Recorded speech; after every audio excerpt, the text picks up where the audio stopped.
थोड़ा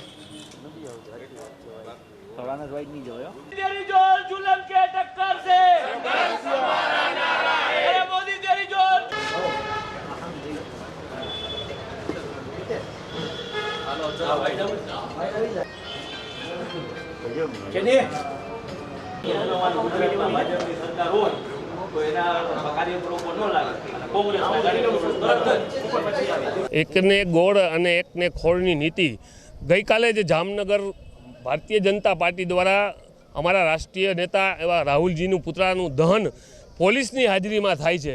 ચાલો પુતળા દહન કર્યું, વિરોધ કરે છે, પણ જ્યારે કાયદાની વાત આવે છે ત્યારે કાયદો ડૉક્ટર બાબા આંબેડકર જે કાયદો ઘડ્યો છે એનું પણ પાલન ન થવું।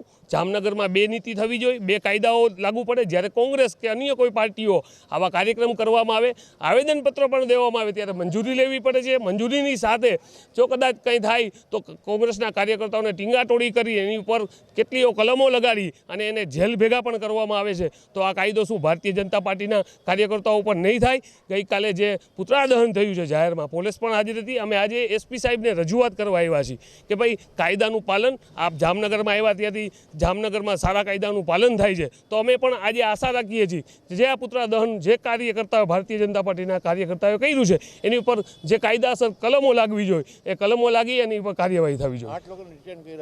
ખાલી દેખાવ પૂરતા અહીંયા 5 મિનિટ પણ રાખ્યા નથી, 68 મુજબ ડિટેન કરી અને એમને જવા દેવામાં આવ્યા છે। જ્યારે કોંગ્રેસનો એક કાર્યકર્તા પ્રજાના વાચા લઈને કાર્યક્રમમાં જાય છે ત્યારે એને 4 કલાક પોલીસ સ્ટેશનમાં બેસવું પડે છે।